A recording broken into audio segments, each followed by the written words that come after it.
Françoise von Trapp from 3D InCites, and I'm here at the IMAPS Device Packaging Conference 2013 talking to industry experts about their perspectives for 3D IC technology readiness. We've got some high-level perspectives across the supply chain, and we've also honed in on some of the technology choke points. Let's see what people have to say. I'm Sitaram Arkalgud, Vice President of 3D Technology at Invensas Corporation. I just gave a talk on scaling walls, 2.5D and 3D. Looking back, we've come a long way with 3D. So the first prototypes are coming out, low volume products are starting to happen, but I don't want to take away from the fact that there are still issues that remain to be handled.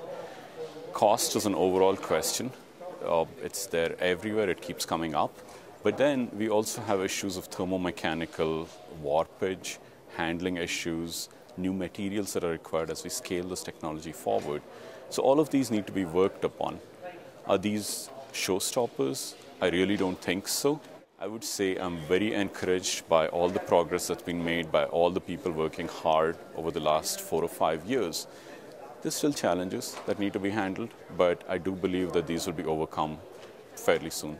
Hi, I'm Vardaman, President of TechSearch International. We're based in Austin, Texas, and we've been in the business for 25 years looking at all the new developments in packaging and assembly. I've just returned from Japan, where I was at the final meeting of the presentations from the ASET program, which was a Japanese government-funded program. So they had a survey recently where they talked about what are some of the remaining issues. And one of those issues that came up was the availability of design tools. And this would be your floor planning. So even though we've made a lot of progress in the industry, we still have a ways to go. So we expect to see more activities in the future as people really work toward lowering the cost, which means really a lot of work to improve yield. So I believe it's going to be a really exciting next year or so, and it was very exciting to be in Japan and talk to all the people about the achievements that they've made over the years. Hi, I'm Venky Sundaram. I am the Director of Research at Georgia Tech Packaging Research Center, and today I want to talk to you about our glass interposer program, working with a whole bunch of companies from around the world, and the current status of both the technologies as well as supply chain readiness, because these are the two main concerns with glass. So in the last 1 year, we have made dramatic progress in high-speed via making. We are at about 1,000 vias per second, and we are also making vias that are finer pitch than TSV in glass. And glass is also available today in very, very thin sheets and even roll-to-roll format, down to 30 micrometers in thickness.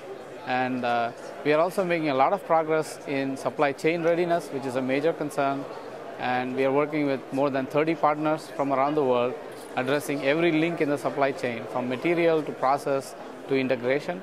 And we expect glass to really be commercialized in the near future and be a packaging platform for the next 20 years. Hi, my name is Jeff Calvert. I'm the R&D Director for Dow Electronic Materials Advanced Packaging Technology. One of the key areas that we've been really hearing about at the conference, enablers for advanced packaging technologies, is temporary wafer bonding materials. Particularly the debonding operation is challenging.